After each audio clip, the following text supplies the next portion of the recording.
Hey guys, welcome back to my YouTube channel. Today we have another color combos with Crystal. Happy September.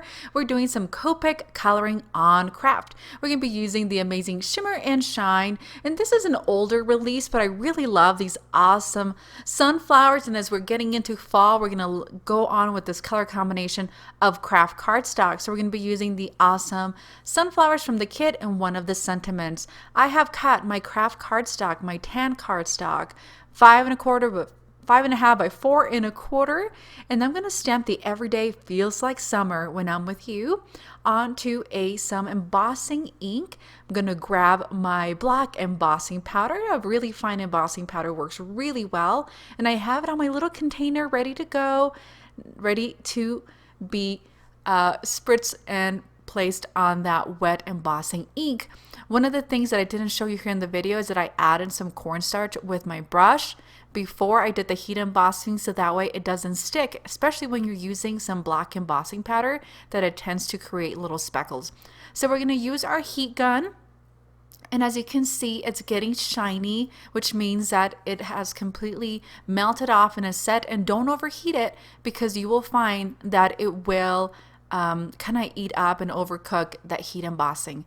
I have some tan, and this is actually I believe this is sand colored ink from Stampin' Up, and use whatever you like. And this is a water-based ink, and I'm going to use it with my Copic. So I want to show you how you can use any ink, specifically something that isn't made for Copics or alcohol markers.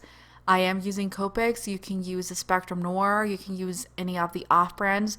Whatever marker you decide to use, even if it is alcohol-based, just like Copics are, you can use them to color. So I did my 2 sunflowers that are kind of partially looking down, and then I have that full sunflower and just did half of it.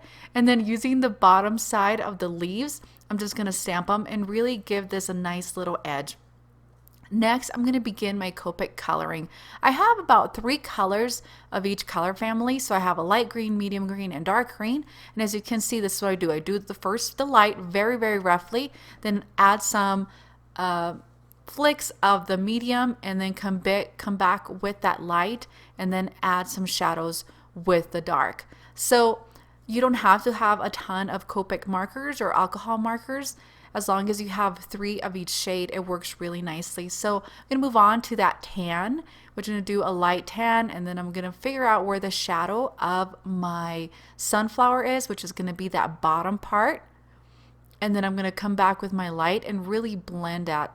So as you can see, I'm not being super careful about where I'm adding my color, since I am using a sand colored ink. It really kind of makes it look like you know, what do they call, the fading or invisible ink, and that alcohol will really grab that color of the ink from the stamping ink and kind of blend it in. So struggle there with my words, but that's okay. And we're gonna just continue blending, and this took me about 10 minutes to fully color this image, but I wanted to show you the full process of it, because it really was really nice and easy.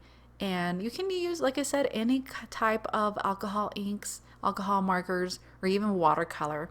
But it's really pretty as it dries up. It really shows you. And now that it's dry, we're going to move on to embellishing it.